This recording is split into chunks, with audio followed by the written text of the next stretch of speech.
I married my wife Elise 12 years ago. She has a 16-year-old daughter, Anna, from her previous relationship, and we have a 7-year-old son as well. From pretty much the beginning of our relationship, Anna and I have never gotten along. I don't know how to emphasize that it is not because of a lack of trying. She just does not like me. When she was young, she was just scared of me and afraid I'd tear their family apart. Nowadays it's more of a neutral dislike rather than strong antipathy, so I suppose that's progress. Elise is a stay-at-home mother, so she relies on me for income. As a result, I pay for everything for Anna. Food, clothes, volleyball fees, field trips. I take an interest in her hobbies. I go to her games. I'm not saying I'm perfect, but I try my damn hardest to be the stepfather I can. But it's so hard. Always giving me curt one-word responses. Always having to have an attitude. She does things to get a rise out of me. Staying out late reeking of booze. Always trying to sneak boys in. Typical rebellious stuff.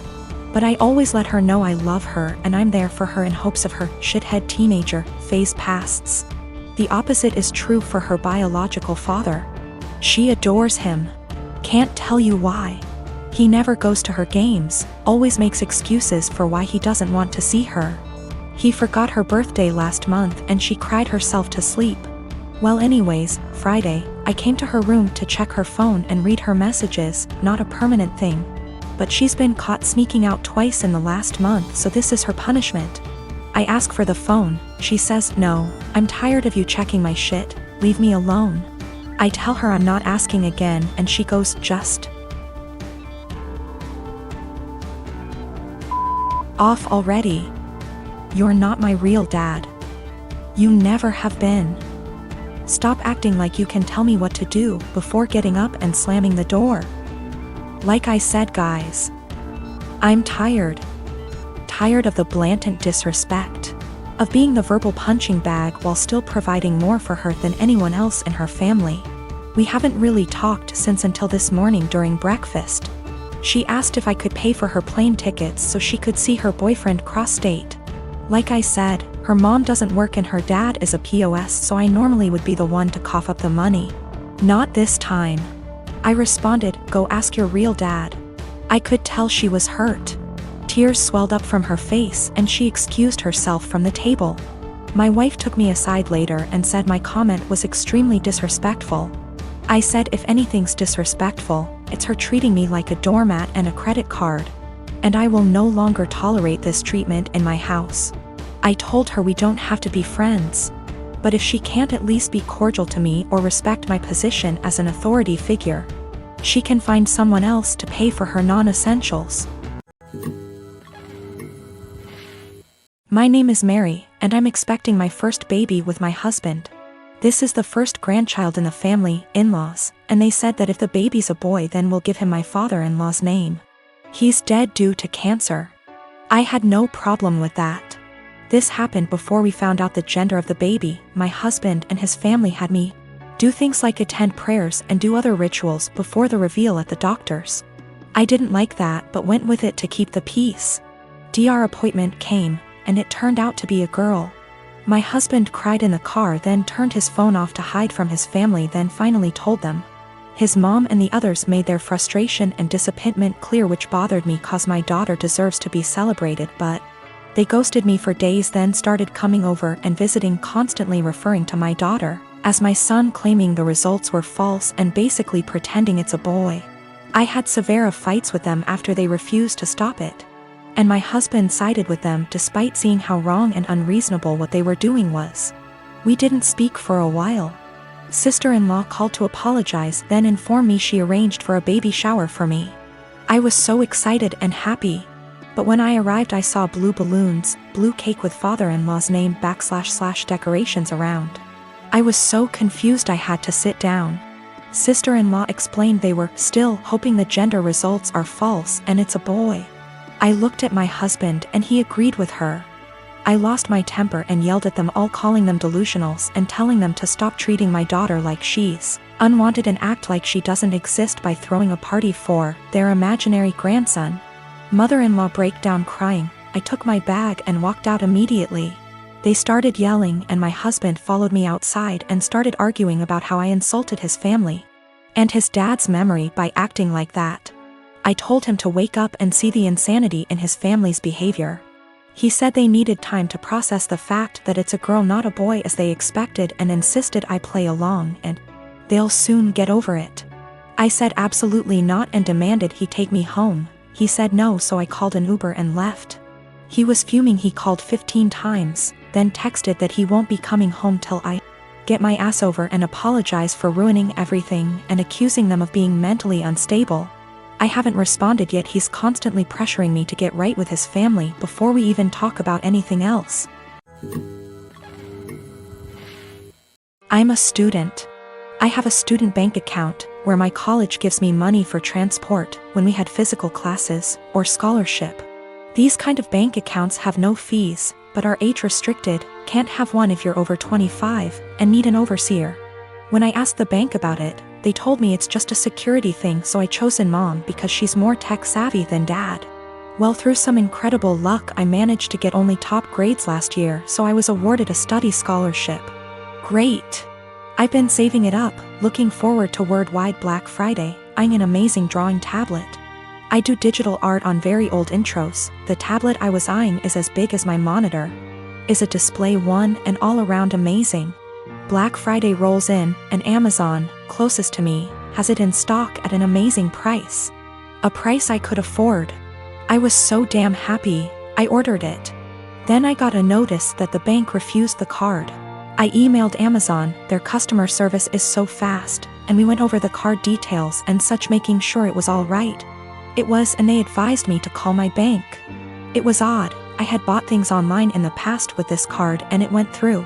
I had enough money for it, even extra, so I thought maybe they had technical difficulties. But it was too late in the day to call and they don't work weekends, so I left an email. Only to find out today that for big transactions they ask for agreement from the overseer and that mine canceled the transfer. I was like WTF and confronted mom about it, who throughout the weekend acted oblivious. And she told me that of course she couldn't let me throw money on something I don't need, and that I wouldn't have money for Christmas presents if I bought that. Then she had the audacity to ask me what I was planning to get my family this year. I told her that they won't get anything more than a bread shadow from me, and I went to my room and cried on the carpet. I missed out on the offer. I can't afford the tablet anymore, and it's all because mom wanted Christmas gifts. And no, I won't get her anything. Last year she got me a blouse too small for me that she later took for herself. She can gift herself this year too. Bread shadow, expression for nothing in my language.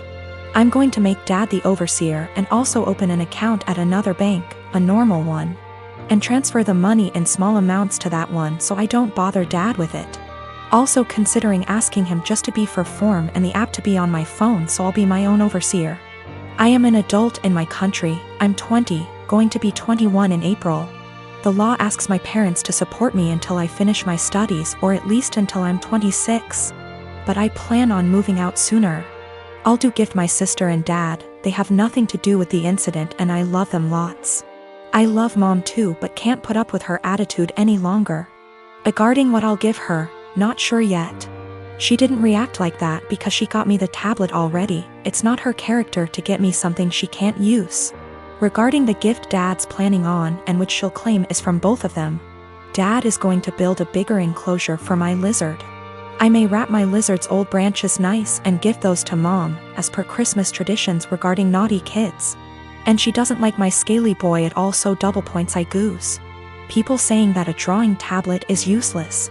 But the question was if I was an A for the way I reacted and my decision to not give her a gift anymore. As it's my money, I literally can do whatever I wish with it, and a display drawing tablet is incredibly useful for an aspiring digital artist as myself.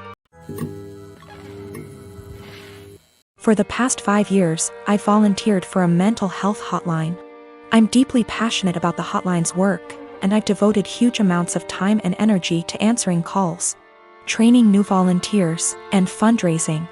I've become close friends with many of the people I volunteer with, and I get a lot of joy out of helping people who don't have a lot of other support in their lives. I love this organization. I can't imagine my life without it. Today, the head of the organization sent out an email announcing that they've hired a new volunteer coordinator. The girl who relentlessly bullied me in high school and made my life a living hell. I was completely blindsided. I moved across the continent after graduating from high school, and I have no idea how or when this girl moved to my city. I doubt she applied for this job to deliberately antagonize me, since we've had no contact since graduation and all volunteers are anonymous. So it's just a terrible coincidence. But it still means I'm going to have to be working with a person who was unbelievably cruel to me. I really don't know what to do. Obviously, all of this was a long time ago, and it's possible she's cleaned up her act since high school.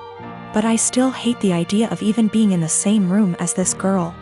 I've had her blocked on every platform for, wow, over a decade now. It looks like my only options are to A. Tough it out and deal with this person coming back into my life, or B. Quit the hotline after 5 years of service.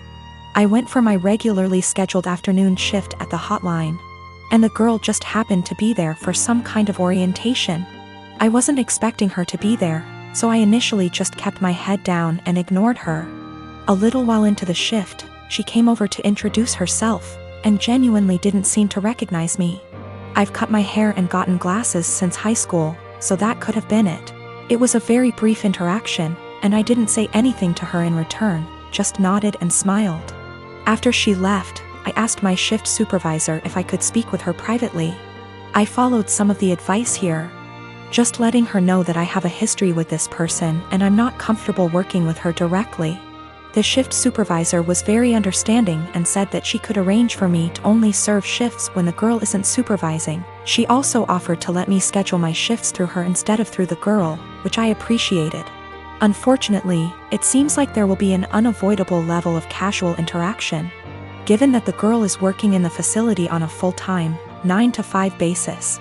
I think I'll be able to stick it out for now, but we'll see. The shift supervisor did ask me what I wanted to tell the girl. Vis-a-vis an excuse for my not wanting to be on shift with her, but I couldn't think of anything to say. So I left it up to her.